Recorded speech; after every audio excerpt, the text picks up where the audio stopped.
संत जी कहते हैं कि सिर्फ सांसों का रुकना मौत नहीं होती, इसका जमीर मर जाता है वो भी मर जाता है। मैं शरीर दे मरण नूं मौत नहीं गिणदा, जमीर दे मरण नूं मौत गिणदा। गवारा तिहाड़ में आप भी रहे हो, तिहाड़ में जी कैसे देखते हैं पंजाब को, आप सिखों को, पंजाब को, अपनी पार्टी को वहाँ पर, और ये जो सारी इशू चल रहे हैं?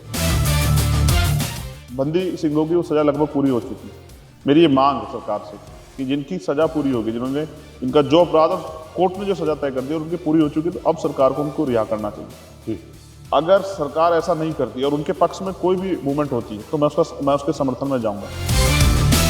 कि जैसे ओवैसी को कहा जाता है कि ओवैसी हर जगह जाते हैं, मुस्लिम वोट का डिवीजन कर देते हैं। ठीक है, आपको भी वैसे ही पेंट करते हैं, खासतौर पर बीएसपी वाले बहुत अच्छी कि देखिए जी ये बांट देते हैं, दलितों को बांट देते हैं, तो जी गरीबों को बांट देते हैं, पिछला बहुजनों कुछ को बांट देते हैं। लोगों ने कहा चंद्रशेखर ने दलित मूवमेंट को हाईजैक कर दिया, ये तो प्लांटेड बंदा है, किसने प्लांट किया है? पति जी को मनुवादी मीडिया ने बिल्कुल नहीं दिखाया, बहुत अच्छी बात है। राम जी ने को नहीं दिखाया, चंद्रशेखर छाया रहता है तो बड़े बड़े कॉर्पोरेट चैनलों पर। अच्छा, इससे तकलीफ क्या है? मायावती जी ने जब आप आए, उन्होंने कहा ये बीजेपी का एजेंट है, कभी कांग्रेस कभी बीजेपी, आपके ऊपर सीधे एलिगेशन लगा। मायावती जी के बाद उनकी पार्टी में सेकंड लाइन लीडरशिप कौन है, आप मुझे बताओ। आप भी कहते हो कि सारे बहुजन इकट्ठे हो जाओ, जी, तो मायावती और आपके डिफरेंस क्यों दूर नहीं हो सकते? आप तो भुआ कहते हैं उनको, कैसे दूर कर सकते हैं? आर्टिकल जो 15 फिल्म बनी उसमें बहुत सारी कहानी है। फिल्म में ये भी दिखाया गया कि आपका इश्क होता है, फिर शादी होती है उसमें तो क्या है, जिंदगी भी ऐसी है जैसे दिखाई गई फिल्म में? आज भी इश्क चल रहा है, लेकिन अब इश्क जो है वो मूवमेंट्स है। जो फिल्म में दिखाया गया वो जिंदगी में है? आपकी अरेंज मैरिज हुई या लव मैरिज हुई? शिक्षा पर बहुत डॉक्टर साहब ने कहा शिक्षित हो, सबसे पहले शिक्षित हो, लड़ो। आपको लगता है ये और कॉम्प्लेक्स हो गया जब से हमारी सोसाइटी डेवलप हुई है, शिक्षित हुई है, समाज और जातिवादी हो गया? जब 1% लोगों पे 40% वेल्थ होगी, यानी कि आर्थिक गैर बराबरी होगी, एक तरफ लोग पे खाने को रोटी नहीं है और एक तरफ लोग जो हैं दोनों हाथ पे लुटा रहे हैं। हमें अछूत कह के अपने इस व्यवस्था से हमें बाहर कर दिया, सारे अधिकार हमारे चिल्ले वो इतनी जल्दी एक्सेप्ट नहीं करेंगे। अभी ये जो कॉम्प्लेक्स बनाया गया बांटने के लिए बनाया गया। हमने चीज़ों को समझा कि पुरानी मूवमेंट में क्या गलती है, दुश्मन क्या चाहता है, जो दुश्मन चाहता है वो हम नहीं करेंगे, लेकिन जिस चीज़ से हम लोग ताकतवर होंगे वो हम कर रहे हैं। अंतरजातीय विवाह जो अपर कास्ट करते हैं वो तो उसका बहुत सारी चीज़ें आती हैं हमारे सामने। हम ये देख रहे हैं कास्ट का क्वेश्चन इतना ज़्यादा कॉम्प्लेक्स हो गया है कि चाहे वो अनुसूचित जाति हैं, बहुजन सारे समाज में, जहाँ पछड़े हैं, उनमें भी जो कास्टर्स हैं, यहाँ पर वहाँ अंतरजातीय मैरिज की जब बात आती है, कुछ भी इस तरह की बात आती है, वो भी एक दूसरे में वो कहता है मैं इसमें नहीं करूँगा, ये मेरे से छोटा है, ये मेरे से छोटा है, वो करे ये मेरे से बड़ा है, ये मैं इससे बड़ा हूँ, मैं इससे छोटा हूँ। ये व्यवस्था अच्छी तो नहीं है। मैं यही कह रहा हूँ कि ये नीचे भी इतनी ज़्यादा कॉम्प्लेक्स हो गई बात। नहीं, नास्तिक हैं आप? मेरा विश्वास लाखों माओं के बहनों के प्यार आशीर्वाद में, किसी शक्ति पर नहीं है। हाँ, किसी शक्ति पे नहीं, ये कड़वा सकते हैं, क्योंकि जो कुछ मिलेगा संघर्ष से मिलेगा। डॉक्टर साहब जब धर्म परिवर्तन करते हैं, नागपुर में बड़ा सम्मेलन होता है, उसके बाद पूरे देश में एक मूवमेंट चलती है, बहुत सारे लोग बौद्ध हो जाते हैं। डॉक्टर साहब ने जैसे कहा यहाँ पर मैं पैदा हुआ हूँ, मरूंगा यहाँ नहीं, आपको हमें ये समझना चाहिए, मगर अगर अभी हो रहे हैं लोग? हाँ, हो रहे हैं, बड़ी चर्चा चल रही है, प्रतिज्ञा ली जा रही, 22 प्रतिज्ञा। उससे पहले उनका प्रयास था सिक्की में भी। हाँ, सिक्की में ही प्रयास था। उन्होंने लंबे समय तक प्रयास किया, लेकिन उस समय के जो षड्यंत्र उनके खिलाफ है उस वजह से वो सिक्की एक्सेप्ट नहीं कर पाए। अच्छा, आपको लगता है अच्छा होता अगर वो सिख होते? अब बाबा साहब मुझसे ज़्यादा समझदार, उनके पास मुझसे ज़्यादा डिग्री थी, उनके पास मुझसे ज़्यादा अनुभव था।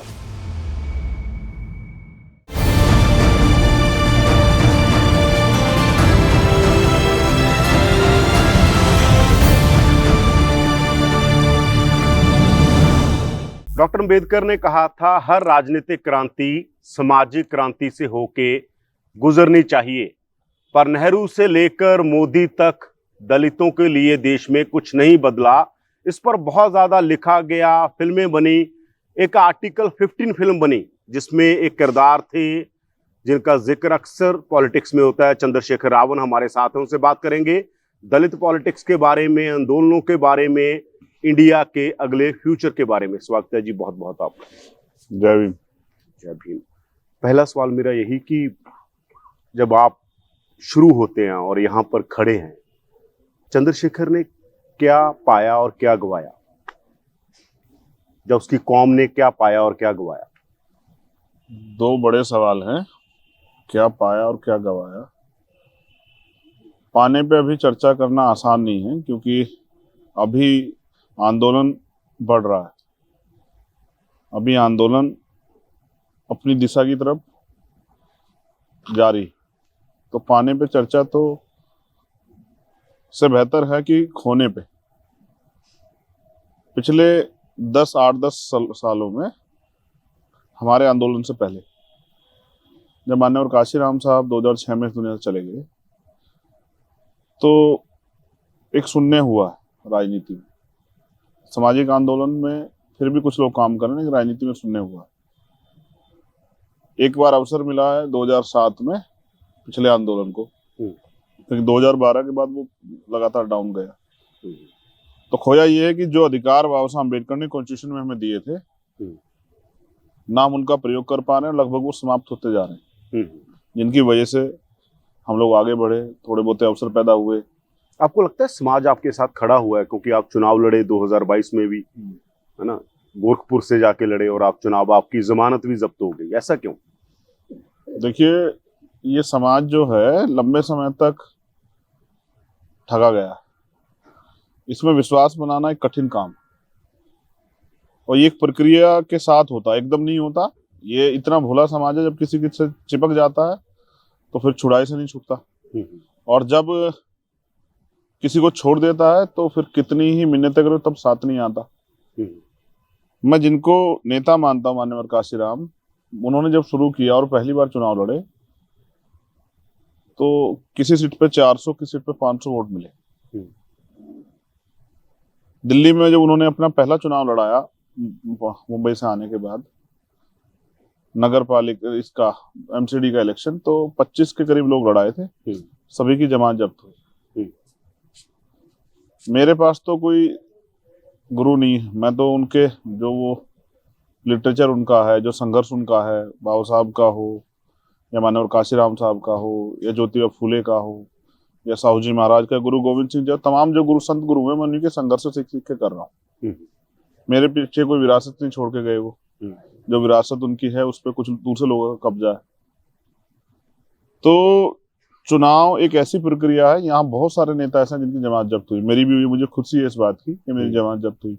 क्योंकि जब आदमी गिरता है तो उसको, उसके पास दो रास्ते हैं, एक तो वो संभल जाए और दूसरा वो हार जाए।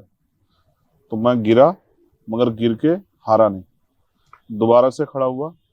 फिर एक इलेक्शन आया उत्तराखंड में, डिस्ट्रिक्ट हरिद्वार में पंचायत का, वो लड़ाया, 4 सीटें जीती भी, लेकिन सरकार के लोगों ने जबरन हरा दिया। मुकदमे भी दर्ज हुए, विरोध भी हुआ। तो लगातार चल रहा हूँ, उसके बाद घर नहीं बैठा, और क्योंकि चुनाव अंतिम नहीं। पर आप जैसे कह रहे हैं कि कुछ लोगों के पास विरासत आ गई, या मेरे पास तो कुछ नहीं था, लोगों ने कहा चंद्रशेखर ने दलित मूवमेंट को हाईजैक कर लिया, ये तो प्लांटेड बंदा है। किसने प्लांट किया ऐसे? हाईजैक नहीं, देखो दलित, मैं बात पूरे बहुजन की करता हूँ, लेकिन आप दलित पे बात कर रहे हैं, इसलिए मैं आपसे इस पे चर्चा कर रहा हूँ। हमें माननीय काशीराम साहब का आंदोलन बहुजन सिखाता है, दलित, पिछड़े, आदिवासी और जो अन्य धार्मिक अल्पसंख्यक, जैन, सिख, बौद्ध, पारसी, ईसाई, मुसलमान। लेकिन आप एक पर्टिकुलर इशू पे बात कर रहे हैं, और मैं फिर उस पर जवाब देते हुए मुझे कोई गुरेज नहीं। दलित अभी भी इस देश में स्वाभिमान सम्मान की लड़ाई लड़ रहा है। जो अत्याचार उसके खिलाफ होते हैं, उनके विरुद्ध न्याय की लड़ाई लड़ रहा है। अभी वो पावर की लड़ाई नहीं लड़ रहा है। माननीय काशीराम साहब उसको काफी हद तक तैयार करके गए, लेकिन जिनके भरोसे वो रहा, उन्होंने उसको ठग लिया। आज भी सुबह जब दलित उठता है, देश उठता है, इधर दलित भी उठता है, तो वो अखबार भी अगर आप देखोगे तो उसको तमाचे पे तमाचे पड़ते हैं। कहीं उसकी बच्ची के साथ रेप हो गया है, कहीं उसकी जमीन छीन ली है, कहीं उसकी मूछें रखने पे जो उसकी हत्या हो गई, मट्टी की छूने पे जो है पानी की उसकी हत्या हो गई है, कहीं घोड़ी पे बैठने पे उसके साथ अन्याय हो गया है, कहीं कोई उसके बाल नहीं काट रहा है। तो वो इन सब समस्याओं को वो उसने अपने ऊपर हावी कर लिया। तो अभी मैंने हाईजैक नहीं किया, आज हम उनके बुनियादी मुद्दों को उठा रहे हैं। नहीं, मायावती जी ने जब आप आए उन्होंने कहा ये बीजेपी का एजेंट है, कभी कांग्रेस कभी बीजेपी, आपके ऊपर सीधे एलिगेशन लगाए। अच्छा, और मैं दलित मूवमेंट से जुड़े जो मायावती से जुड़े लोग हैं वो आपको सीधा कटहरे में खड़ा कर देते हैं। उनसे जब बात होती है कि ये कहाँ से चंद्रशेखर कैसे पैदा हो गया, हमें तो कभी मीडिया ने दिखाया नहीं, ये चंद्रशेखर को इतना मीडिया क्यों दिखा रहा है, ये मनुवादी मीडिया उसको इतना क्यों पेश कर रहा है। दो चीजें हैं, पहले एक चीज पे बात कर लेते हैं। जो आपने कहा कि मायावती जी क्या कह रही हैं, तो मैं मायावती जी के बाद उनकी पार्टी में सेकंड लाइन लीडरशिप कौन है, आप मुझे बताओ, फिर मैं अपना जवाब आपको दूंगा। आप एक जर्नलिस्ट हैं, सबसे आपकी क्लोज नजर, मिश्रा जी हैं, उनके उसके बिना तो कोई क्या कोई एक गरीब दलित का बेटा उन्होंने बना के खड़ा किया है? उन्होंने तो वादा किया, देखो वो कितना झूठ बोलती है। उन्होंने वादा किया कि मेरा जो उत्तराधिकारी होगा वो दलित समाज से होगा, लेकिन मेरे परिवार से नहीं होगा। आज उनका पूरी पार्टी उनके परिवार के आसपास घूमते नजर आ उनका रही है। भतीजा। उनके जितने भी काम करने वाले लोग जो काशीराम आंदोलन में जुड़े रहे, जिन्होंने मेहनत की, जिन्होंने जूते गिरे, जिन्होंने मार खाई झंडा लगाने पे, झंडा ढोने पे, जिन्होंने दीवारें लिखी, आज वो लोग कहाँ हैं, कहाँ गायब हो गए? जिसका भी नाम आता है उसको बहन जी बाहर निकाल देती है। उन्होंने क्या कहा? उन्होंने मुझे एजेंट कहा, लेकिन मैं ये बात रखना चाहता हूं, आप ये बताओ, क्या मैंने बीजेपी के साथ कोई अलायंस किया? जबकि मायावती जी के नेतृत्व में 3-3 बार बीजेपी से अलायंस हुआ। क्या मैं नरेंद्र मोदी के लिए वोट मांगने के लिए गुजरात गया, वो भी दंगे के बाद, जब माइनॉरिटी के लोगों के साथ इतना अत्याचार हुआ? मैं तो नहीं गया। वो दूसरी पार्टी का एजेंट मुझे बताती है। 10 साल सेंटर की सरकार उनके समर्थन में चली, कांग्रेस की, दिल्ली की सरकार। राजस्थान में उनकी सरकार बनी बीएसपी की मदद से, मध्य प्रदेश में भी कांग्रेस सरकार बनी बीएसपी की मदद से। मैं कैसे एजेंट हूं? पर अगर ये अपने लोगों की, जैसे ओवैसी को देखा जाता है वैसे आपको पेंट किया जाता है कि जैसे ओवैसी को अभी कहते हैं आगे मोदी बढ़ते को फायदा होता हैं, अभी आगे बढ़ते हैं दूसरे टॉपिक पे, उसके बाद आते हैं, पहले इसको पूरा कर लेते हैं। तो मैं लगातार, जब से मुझे लोगों ने जाना तब से मैं लड़ रहा हूँ। उससे पहले भी मैं अपनी पाठशालाएं चला रहा था, लगातार चला रहा था। मेरी हजारों पाठशालाएं बंद कराई गई जब मुझे जरूरत थी उन नेताओं की, जिन वास्तविकता में, जैसे एक आम जनता में जिनकी जरूरत होती, जब उनके साथ कोई अन्याय हो, तब वो नेता मेरे ऊपर आरोप लगा रहे थे। कोई एक आरोप कहीं सिद्ध नहीं होता है, लेकिन ये क्यों कहा जा रहा है मेरे खिलाफ? क्योंकि जिससे कि जो लोग मेरे साथ जुड़ रहे हैं या जुड़ना चाहते हैं, जो इस आंदोलन में, विचार का आंदोलन जो है, बाबा साहब अम्बेडकर माननीय काशीराम साहब का, फूले साहब का, जो इसमें आस्था रखते हैं, उनको किस तरह से भ्रमित किया जाए, ये एक षड्यंत्र है। अब वो भी अपना दल चला रही है, हम भी अपना दल चला रहे हैं। अब जनता पे विकल्प है, जो अच्छा काम कर रहा हो, जो सही रास्ते पे हो, महापुरुषों के विचार पे हो, जनता उसके साथ खड़ी हो। ये कहा जाता है ना कि जैसे आप भी कहते हो कि सारे बहुजन इकट्ठे हो जाओ जी, तो मायावती और आपके डिफरेंस क्यों दूर नहीं हो सकते? आप तो भुआ कहते हैं उनको, कैसे दूर कर सकते हैं? आप जैसे और आप मैं कह रहे हो बैठे कि और लोग सारे इकट्ठे हुए, आप और मैं बैठे हैं, हम लोग बातचीत करते हैं। उनका ट्रैक रिकॉर्ड देखिए ना आप, उनका समाजवादी से अलायंस हुआ, आज उनके लोग वो, और जैसे ही मैं समाजवादी के करीब उनसे बातचीत करता नजर आता हूं, तो वो उनके लोग बड़े पैमाने पर, उनके नेता भाषण देते हैं कि ये पार्टी आरक्षण विरोधी है, प्रमोशन विरोधी है। मगर अगर कभी वो कहते हैं कि इन्होंने जो है, जब मैं जैन जी के साथ नजर आता हूं, तो देखिए वो उनके लोग कहते हैं कि गांव में हमें परेशानी होती है, इस समाज के लोग करते हैं। लेकिन मैं पूछना चाहता हूँ, 2019 में मायावती जब उन्होंने उन्हीं दलों से गठबंधन किया, तब कोई परेशानी क्यों नहीं आई?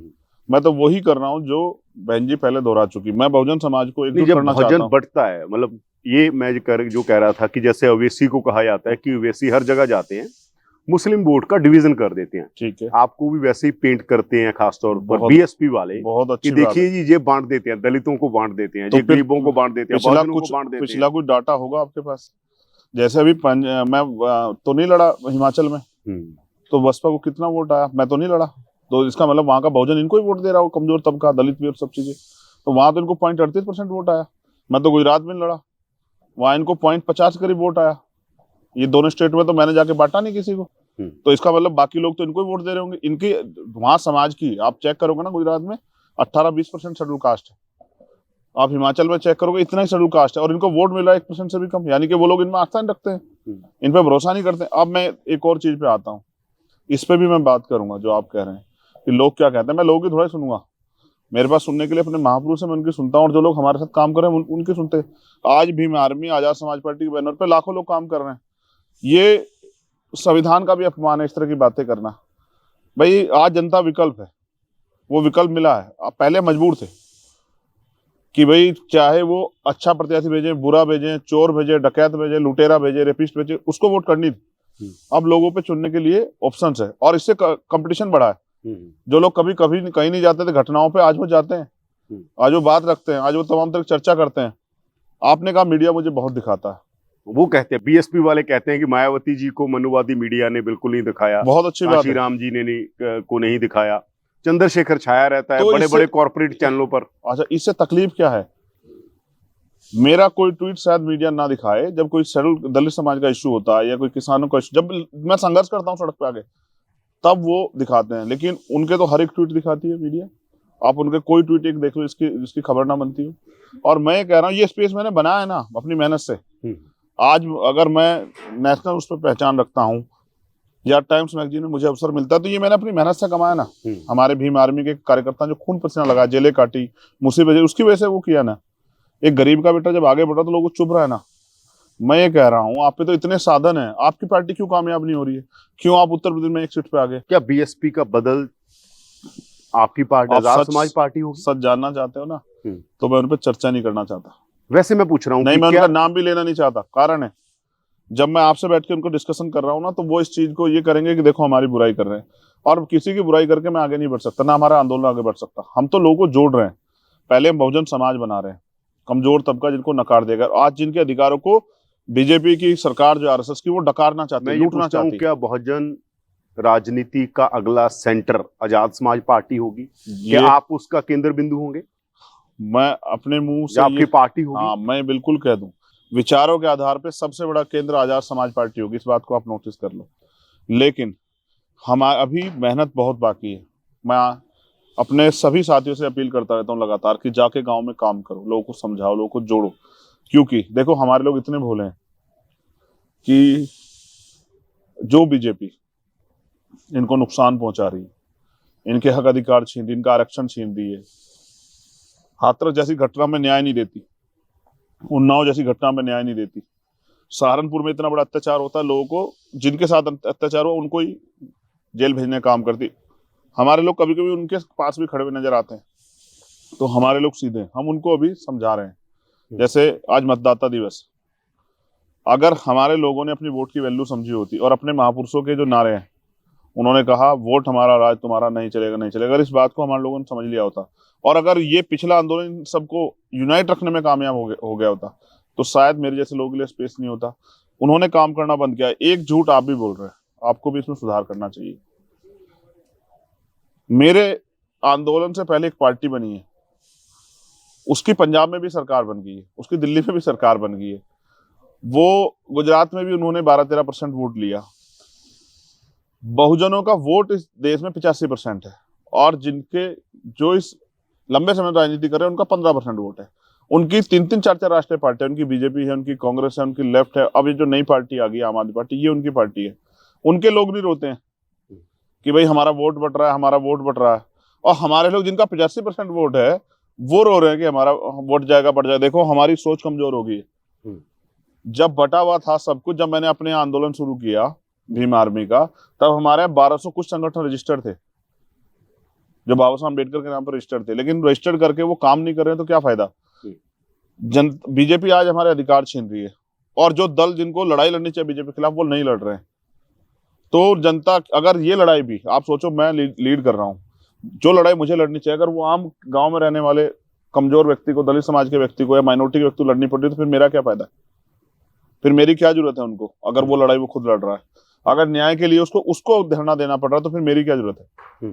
तो नेता का काम होता है कि वो समाज के सुख दुख में साथ रहे, समाज की लड़ाई को लड़े, और जो वो दूर से भी देख रहे कि कहाँ से ज्यादा नुकसान होने वाला है, कौन कर रहा है, और वो उसके लिए समाज को तैयार करे। कौन का तैयार कर रहा है?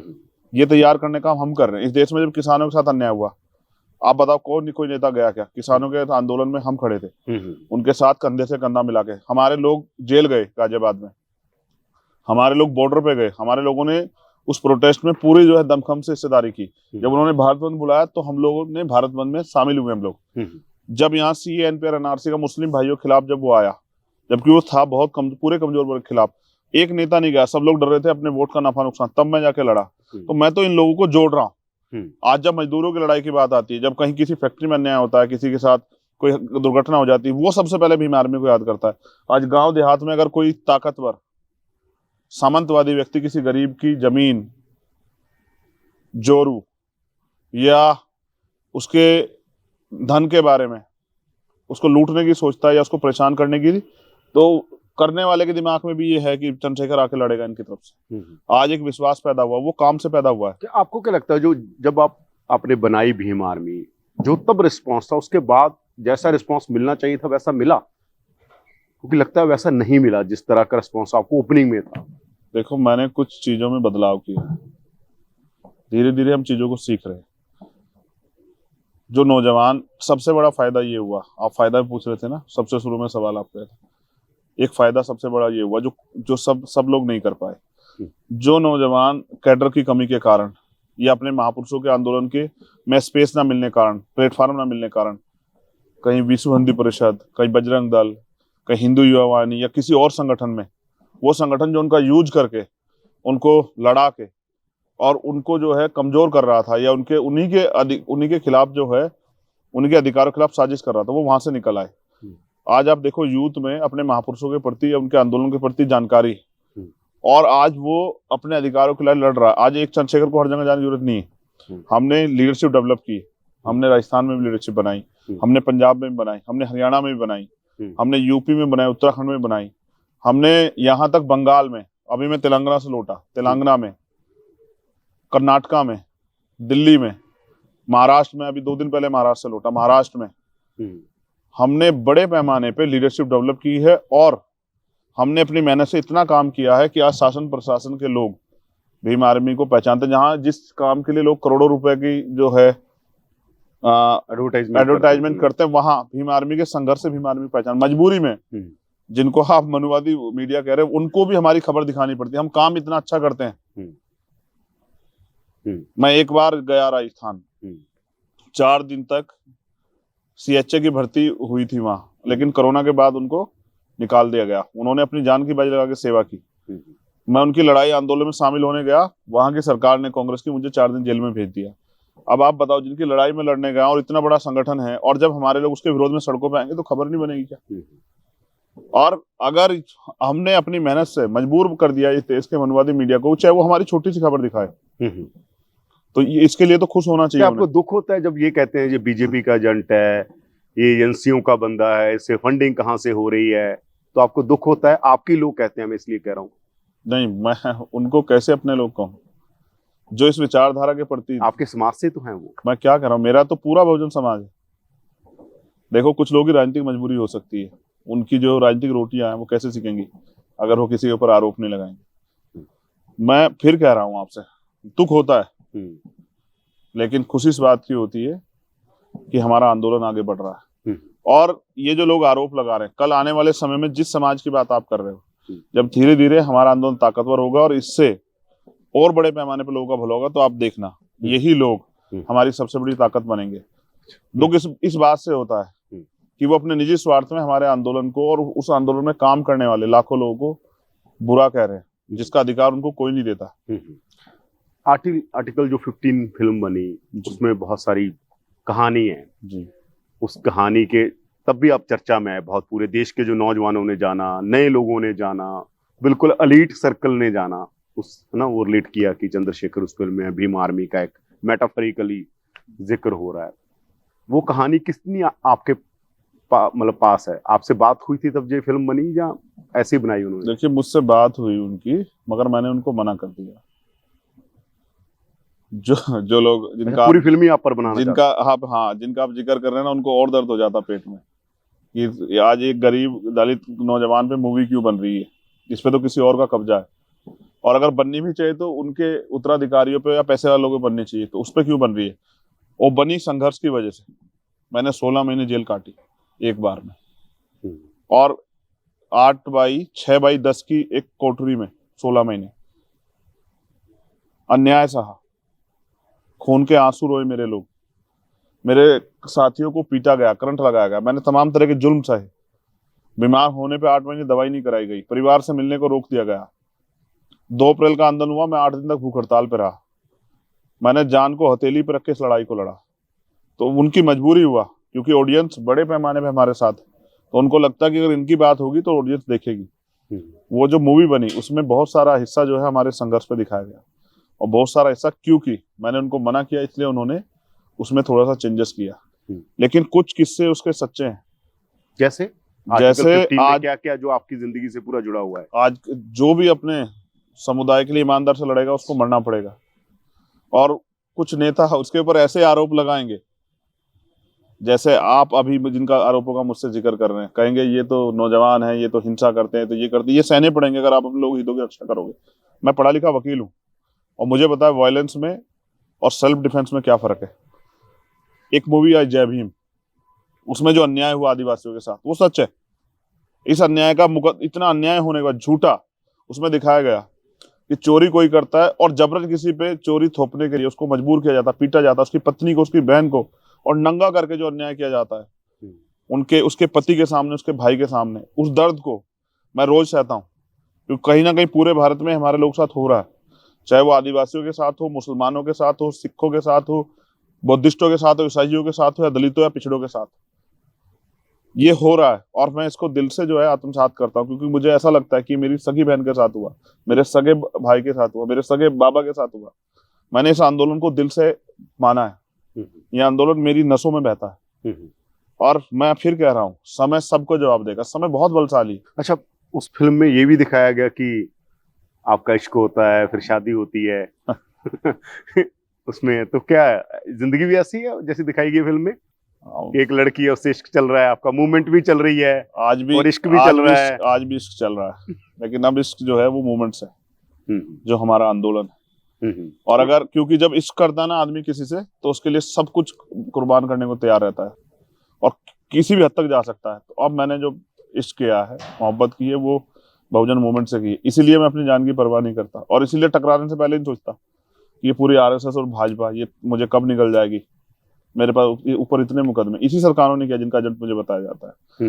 इन्हीं लोगों की वजह से मैंने दिल्ली में तिहाड़ 2-2 बार काटी, निर्दोष होते हुए। तो मैं ये कह रहा था कि जो फिल्म में दिखाया गया वो जिंदगी में है। आपकी अरेंज मैरिज हुई या लव मैरिज हुई? आपका लव था? अरेंज ही, मेरे फादर अरेंज का मैरिज कमिटमेंट, फिल्म में थोड़ा वो दिखाया गया है। मेरे फादर का कमिटमेंट है और मैंने उसे पूरा किया। एक अच्छा बेटा होने के नाते मेरी जिम्मेदारी, और मैं एक अच्छा बेटा हूँ, मेरी जो है मेरी जिम्मेदारी है, मैं उनको हमेशा उन जिम्मेदारियों के साथ खड़ा रहा। लेकिन कुछ दिनों से मैंने ये तय कर लिया कि उससे भी बड़ी जिम्मेदारी मेरे सामने समाज। अक्सर मेरी बहनों को, मेरे भाइयों को, मेरे और रिलेटिव को ये शिकायत रहती कि मैं उनका फोन नहीं उठाता और उनके से मिलने नहीं आता। मगर मैं उनको एक ही बात समझाता हूँ कि आपके पास और विकल्प हैं। मैं नहीं उठाऊंगा तो छोटे वाला भाई उठा लेगा, मुझसे बड़े वाला भाई उठा लेगा, या वो लोग मिल लेंगे, लेकिन मेरे पास अभी कोई विकल्प नहीं। मैं इस आंदोलन, क्योंकि आज देश के संविधान पे खतरा है।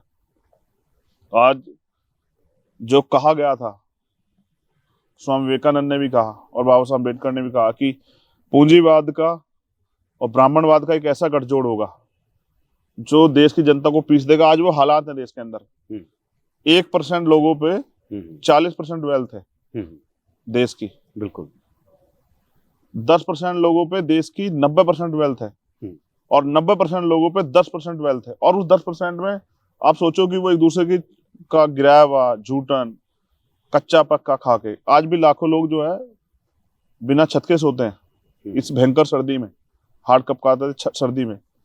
और इसी भारत में हजारों लोग जो हैं वो भूखे भी सोते हैं, और सरकार बड़े दावे करती है, और आज भी लोगों के पास अच्छे पहनने कपड़े भी नहीं। और मैं एक और सच कहूं आपसे कि आज भी लोगों के पास पीने को साफ पानी नहीं।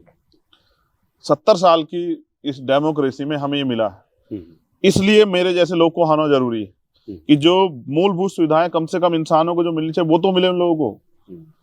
अगर आज भी उन पे सुविधाएं नहीं है तो फिर इस डेमोक्रेसी ने हमें दिया क्या है? डॉक्टर साहब ने एक किताब लिखी, अनहिलेशन ऑफ कास्ट। उसमें कहा गया कि जैसे डॉक्टर साहब को भी बहुत सारे जो उनके विरोधी हैं वो पेंट करते थे, उस टाइम भी करते थे, बाद में भी करते रहे, कि जातिवाद के नाम पर क्या हो रहा है। डॉक्टर साहब तो कहते थे सब कुछ ही किस लाइन में आना चाहिए। एजेंट जो उन्होंने पढ़ा, जिन्होंने पढ़ा डॉक्टर साहब को सबको पता है कि उनका विजन कितना बड़ा था। आपको लगता है ये और कम्प्लेक्स हो गया जब से हमारी सोसाइटी डेवलप हुई है, शिक्षित हुई है, समाज और जातिवादी हो गया है? दो चीजें, मैं पहली चीज में भी इसको भी कनेक्ट कर देता हूँ। जब बाबा साहब अम्बेडकर अपने लोगों के हितों की रक्षा के लिए और उनको अधिकार मिले इसके लड़ रहे थे, तो लोग उनको अंग्रेजों का एजेंट कहते थे। जब मान्यवर काशीराम साहब आए और उन्होंने इन वर्गों को जगाने का काम किया, उनकी वोट की वैल्यू समझाने का काम किया, तो लोग उन्हें सीआई का एजेंट कहते थे। आज जो चंद्रशेखर इनको कह रहा है कि संगठित हो जाओ और आओ मिलकर लड़ो, उनको पता नहीं किस किस का एजेंट कहते हैं।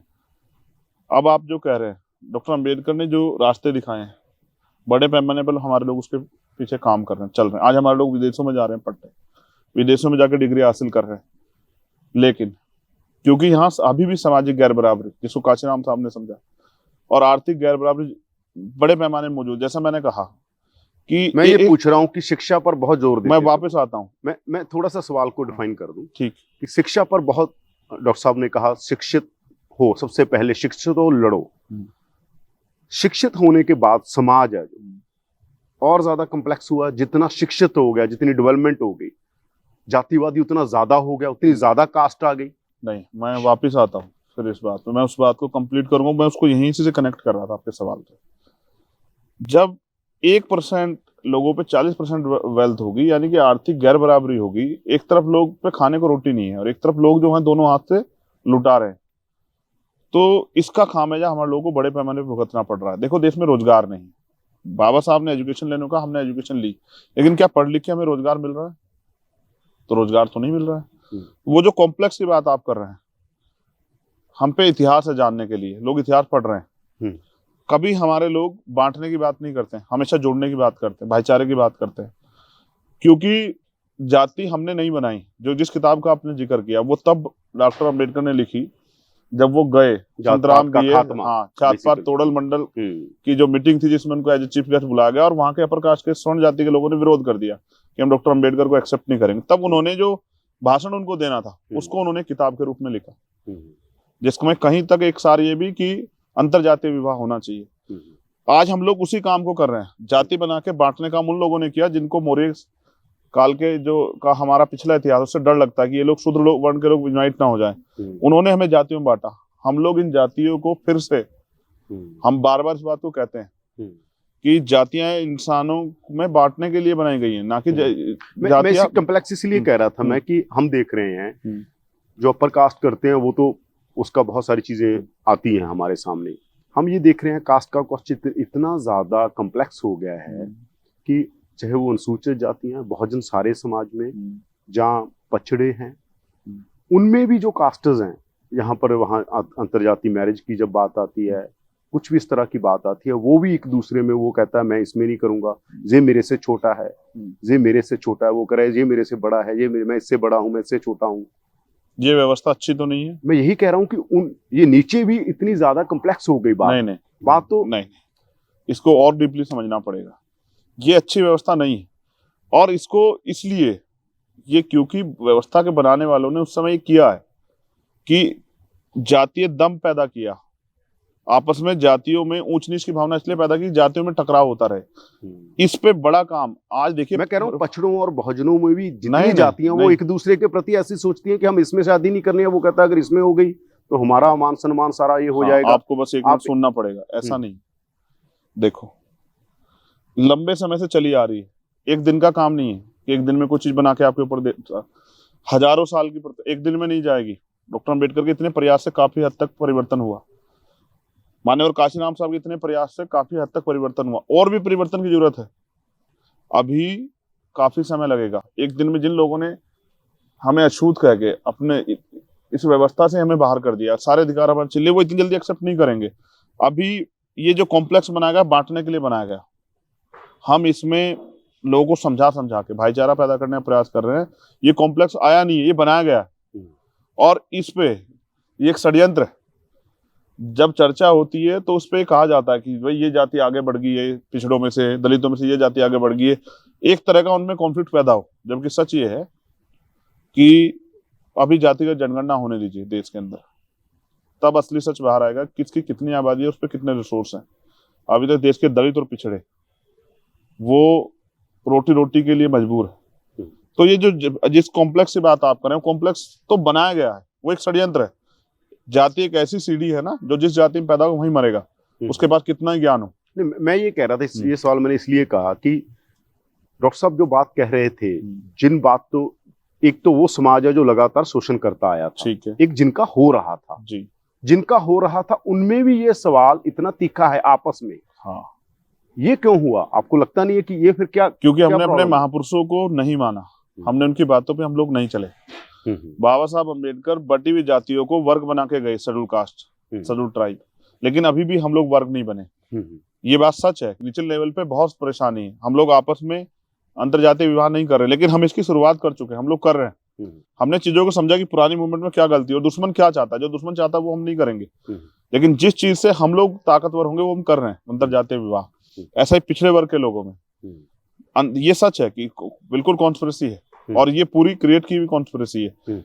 तो क्योंकि उन्होंने अपने महापुरुषों को नहीं पढ़ा, अगर हमें पढ़ना चाहिए ना पेरे रामास्वामी नायकर को, पेरे लल्ले यादव को, बाबू जगदेव प्रसाद कुशवाहा को, जन्ना कपूर ठाकर को, महामना रामसू वर्मा को, अर्जक संघ को। अर्जक संघ डॉक्टर अंबेडकर को बड़े पैमाने पे फॉलो करता है, वो अंतरजातीय विवाह में विश्वास रखते हैं और वो अंधविश्वास पाखंडवाद के भी खिलाफ। हमें बहुत कुछ है सीखने के लिए, लेकिन अभी लोग, क्योंकि एक दौड़ लगी हुई है, हम अपने महापुरुषों के जो स्टेटमेंट कोट करते हैं लोग, कुछ नेता करते हैं, कोई एक्टिविस्ट, हम उन्हीं को बोलते रहते हैं। हमने वास्तविकता अपने महापुरुषों के संघर्ष को नहीं पढ़ा। हम अपने महापुरुषों के बारे में 4 बातें जानते हैं, लेकिन पूरी जिंदगी उन्होंने कितना अन्याय सह के हमें यहाँ तक लाने में काम किया, उस पर हमने स्टडी नहीं की। इसलिए बार बार हमने पाठशाला क्यों चलाई, उसके पीछे एकमात्र रीजन ये था कि हमारी जो आने वाली नस्लें हैं, जो यहाँ खड़ी हैं, आज बालिग हो चुकी हैं या थोड़ा सा और आगे बढ़ गई है, 30-40 साल पार कर गई है, उनके अंदर जो चीजें हैं वो उनके अंदर घर कर चुके। जो निचले लेवल पे जो बच्चा तैयार हो रहा है, उसको हम लोग पढ़ा के उसके मन से चीजें दूर कर रहे हैं कि वो समझे। पंजाब से आपका क्या रिश्ता है? पंजाब में एक्सपैंड कर रहे हैं आप? पंजाब में बंदी सिंहों का मसला भी बड़ा चल रहा है अभी, जो जगतार सिंह हवारा तिहाड़ में आप भी रहे हैं, वो भी तिहाड़ में है। जी। कैसे देखते हैं पंजाब को आप, सिखों को, पंजाब को, अपनी पार्टी को वहां पर, और ये जो सारे इशू चल रहे हैं? देखिए, पंजाब एक क्रांति धरा है, पंजाब बल देती। जो प्राइम मिनिस्टर किसी से नहीं हारा, वो पंजाब से, वो किसानों से हारा, और स्पेशली में पंजाब का बहुत बड़ा योगदान है, हरियाणा का बहुत बड़ा योगदान है, वेस्ट यूपी का बहुत बड़ा योगदान है। तो जब भी अन्याय हुआ है पंजाब से, उसके खिलाफ जो है ना, उस अन्याय के खिलाफ एक बिगुल बजा है। पंजाब से मैं बहुत कुछ सीखता हूँ। पंजाब में देखो, जरूर नहीं आप सबका समर्थन करें, लेकिन उनके पास अगर कुछ सीखने के लिए हो, चाहे वो कौम की भलाई के लिए हो, जैसे संत जी कहते हैं कि सिर्फ सांसों का रुकना मौत नहीं होती, इसका जमीर मर जाता है, वो भी मर जाता है।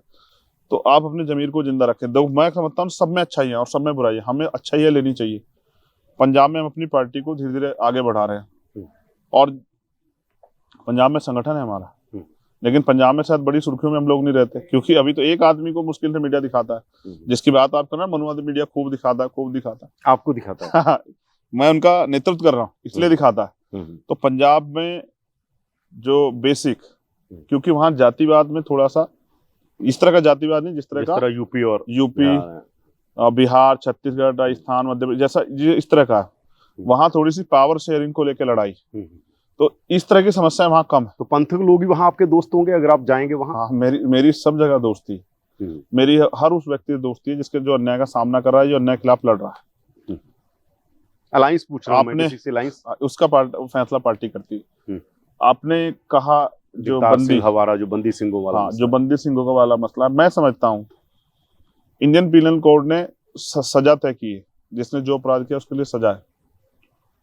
अगर हम अपनी कौम की खिदमत के लिए भी, कौम के स्वाभिमान सम्मान की लड़ाई लड़ते भी हमसे कोई अपराध हो जाता है, मगर वो भी, उसको भी क्राइम माना जाता है, और वो क्राइम भी है, तो उसमें जो जितनी मैक्सिमम सजा है, बंदी सिंहों की वो सजा लगभग पूरी हो चुकी, लेकिन एक कॉन्स्पिरेसी बना के रखी जाए और उनके नाम पे आम सिखों का शोषण किया जाए, इसलिए उनको कोई ऑर्गेनाइजेशन या उस तरह का वो करके, और ये जो एक कॉन्स्पिरेसी लंबे समय इसको बना के रखा, इसलिए उनको जेल में डाला गया। मेरी ये मांग है सरकार से कि जिनकी सजा पूरी होगी, जिनका जो अपराध और कोर्ट ने जो सजा तय कर दी और उनकी पूरी हो चुकी, तो अब सरकार को उनको रिहा करना चाहिए। अगर सरकार ऐसा नहीं करती और उनके पक्ष में कोई भी मूवमेंट होती है, तो मैं उसके समर्थन में जाऊंगा, क्योंकि ये कॉन्स्टिट्यूशन का वायलेशन होगा। अब जो उनकी फ्रीडम है उसको हम लोग कैद नहीं कर सकते हैं। उस फ्रीडम को अगर कैद करने का काम किया जाएगा, तो मेरे जैसे लोगों की जिम्मेदारी बनती है कि अगर किसी के साथ भी अन्याय हो रहा हो, चाहे वो कोई हो, चाहे वो जत्थेदार साहब हो या कोई भी हो, तो हम लोग को आवाज उठानी चाहिए। और ये मेरी नैतिक जिम्मेदारी। तो जब भी कहीं अन्याय होगा, किसी के साथ भी होगा, चाहे वो ताकतवर हो या कमजोर, तो मैं उस आवाज को उठाऊंगा। आप नास्तिक हैं, नास्तिक हैं आप? अब मैं फिर इस बात को स्पष्ट कर देता हूँ। देखो, हम शुरू से हमारे यहाँ पे संतों महापुरुषों को पूजा जाता है। नास्तिक खुद को कहना ये बहुत बड़ी वो है। मेरा विश्वास कुदरत में है, मेरा विश्वास लाखों माओ के बहनों के प्यार आशीर्वाद में है, शक्ति पर नहीं है। हाँ, किसी शक्ति पे नहीं। ये कड़वा सत्य है, क्योंकि जो कुछ मिलेगा संघर्ष से मिलेगा। परमात्मा को आप नहीं मानते? मगर मैं जो वो संत गुरु महापुरुष हैं, जैसे सतगुरु रविदास जी महाराज, उनको मानते हैं। गुरु नानक देव, संत कबीर, उन संतों, गुरु भगवान वाल्मीकि, वो जो संत गुरु महापुरुष है। पर आप परमात्मा को नहीं मानते? मैं क्या कह रहा हूँ, मेरे मानने की बात नहीं है। मैं जो मानता हूँ मैं आपको बता रहा हूँ। जितने भी धर्म गुरु हैं, जिन्होंने समाज के लिए कुछ किया, उन सबको, उनको भी मैं पूजता नहीं हूँ। उनके उनके विचारों को मानते हैं, मानता हूँ और उन विचारों को आगे बढ़ाने का प्रयास कर रहा हूँ। क्योंकि समता, समानता, बंधुत्व, भाईचारे का जो भाव, जो विचार, जैसा सतगुरु रविदास जी ने दिया, ऐसा चाहूं राज में जो मिले सबनु अन्न, और छोटे बड़े सब बसे रविदास रहे प्रसन्न। जैसे सूरा सो पहचानिए जो लड़े दीन के हेत, और पुरजा पुरजा कटमरे कभी ना चाड़े खेत। जिनसे आपके अंदर एक तप पैदा होता है, एक विश्वास पैदा होता है, कुछ कर गुजरने का, गरीबों की, कमजोरों की, शोषितों की मदद, मजलूमों के साथ खड़ने का मौका मिलता है, जो सीख देते हैं, उसको मैं फॉलो करता हूँ। और मेरा विश्वास है कि जब आप ईमानदार से काम करते हैं तो कुदरत जो दुनिया को चला रही है वो आपकी मदद करती है। डॉक्टर अम्बेडकर, लास्ट सवाल है मेरा। डॉक्टर साहब, जब धर्म परिवर्तन करते हैं, नागपुर में बड़ा सम्मेलन होता है, उसके बाद पूरे देश में एक मूवमेंट चलती है, बहुत सारे लोग बौद्ध हो जाते हैं जी। ये नास्तिकता वाला मसला भी, जो जैसे बुद्ध ना तो ये कहते हैं परमात्मा है, ना ये कहते हैं नहीं है। बुद्ध कहते हैं कि मैं ईश्वर नहीं हूँ। हाँ, अपो दीपो भव कहते हैं। हाँ, वो कहते हैं अपना दीपक स्वयं बनो, मैं ईश्वर नहीं हूँ। और वो कहते हैं ईश्वर नहीं होता है। तो आपको क्या लगता है कि ये जो मूवमेंट थी डॉक्टर साहब की, जो धर्मांतरण वाली थी, जहाँ डॉक्टर साहब ने जैसे कहा, यहाँ पर मैं पैदा हुआ हूँ, मरूंगा यहाँ नहीं, पैदा होना मेरा, पैदा मैं हिंदू मेरे बस में नहीं था, वो मेरे बस में नहीं था, पर मैं मरूंगा हिंदू नहीं। हाँ, एग्री। तो उसके बाद मैं दलित भाईचारे में देखता हूँ, बहुजनों में, जहां भी डॉक्टर साहब के टाइम बहुत बड़ी मूवमेंट चली। अब तो वो उस विचार से ना आगे बढ़ रहे हैं, अब तो वो वैसे ही जैसे कर्म कांडों में, अनुशासनों में, ऐसा नहीं, सब चीजों में नहीं, ऐसा नहीं। हमें, या वो मूवमेंट फैली क्यों नहीं, बड़ी क्यों नहीं हुई? जब एक बड़ा लीडर किस चीज को आगे बढ़ाता है तो वो तेजी से बढ़ती दिखती है। निचले लेवल पे काम हो रहा है, वो लोग कर रहे हैं, आपको हमें ये समझना चाहिए। मगर अगर अभी हो रहे हैं लोग, हाँ हो रहे हैं, बड़ी चर्चा चल रही है, प्रतिज्ञा ली जा रही, 22 प्रतिज्ञा। लेकिन इसमें इंपॉर्टेंट ये है कि बाबा साहब के धर्म परिवर्तन से पिछले की जिंदगी पे भी हमें चर्चा करनी चाहिए, और कभी फुर्सत मिलेगी तो चर्चा होगी, आपके मंच पे भी होगी। उससे पहले उनका प्रयास था सिक्की में भी, हाँ, सिक्की में ही प्रयास था, उन्होंने लंबे समय तक प्रयास किया, लेकिन उस समय के जो षड्यंत्र उनके खिलाफ है, उस वजह से वो सिक्की एक्सेप्ट नहीं कर पाए। बेसिकली वो जो गुलामी है, उस गुलामी की बेड़ियों काटना चाहते हैं। आपको लगता है अच्छा होता अगर वो सिख होते? अब बाबा साहब मुझसे ज्यादा समझदार थे, उनके पास मुझसे ज्यादा डिग्रियां थी, उनके पास मुझसे ज्यादा अनुभव था। तो और किस तरह की परिस्थितियों में उन्होंने फैसले लिए, ये बेहतर जो है उनके समकालिक लोग या वही जानते हैं। और फ्यूचर में क्या होगा इस पे ये समय तय करेगा। लेकिन मेरा ये मानना है कि बाबा साहब अम्बेडकर संविधान के रूप में जिंदा है, और उनको संविधान को जिंदा रख के हम उनको जिंदा रखेंगे। और जो लोग संविधान के खिलाफ या संविधान को खत्म करने का प्रयास कर रहे हैं, वो भी सचेत रहे। इस बार टकराव उनका भीम आर्मी से। तो आप कह रहे हैं बौद्ध होने की प्रतिज्ञा ले रहे हैं, आपने ली है? नहीं, मैंने अभी नहीं ली है। आप लेंगे? ये मैंने कहा ना, बहुत सारी चीजें भविष्य गर्भ में, और अगर समय से पहले कोई भी चीज होती है, जैसे मान्यवर काशीराम साहब ने कहा कि अकेला काशीराम बुद्धिस्ट बन के क्या करेगा। उन्होंने एक संकल्प भी किया कि बाबा साहब के बौद्ध धर्म की दीक्षा के 50वीं उस पे, जब वो 50वां साल आएगा, यानी कि बाबा साहब 56 में ली तो 2006 में मैं अपने करोड़ों अनुयायियों के साथ बौद्ध धर्म की दीक्षा लूंगा। बहन जी ने भी वो किया था उनके साथ। तो काशीराम साहब उससे पहले चले गए, वो पूरा नहीं हो पाया। तो मैंने कहा कि बहुत सारी चीजें समय गर्भ में, एक समय आने पे देश में, अब क्योंकि बाबा साहब ने 21वीं सदी हमारी, तो क्रांतिकारी परिवर्तन होंगे, और उसके लिए हम लोग लगातार प्रयास कर रहे हैं। और जो लोग सामाजिक मूवमेंट चला रहे हैं वो भी अपना काम कर रहे हैं, उनका काम भी सराहनीय है, और जो राजनीतिक मूवमेंट चला उनका भी सराहनीय। लेकिन सब लोग मिलकर समाज के भले काम करें, तभी समाज में परिवर्तन होगा। धन्यवाद। बहुत धन्यवाद। बहुत इसी तरह की खबरें और स्टोरीज को देखने के लिए हमारे फेसबुक पेज को लाइक करें, फॉलो करें और यूट्यूब पर हमारे चैनल को सब्सक्राइब करें।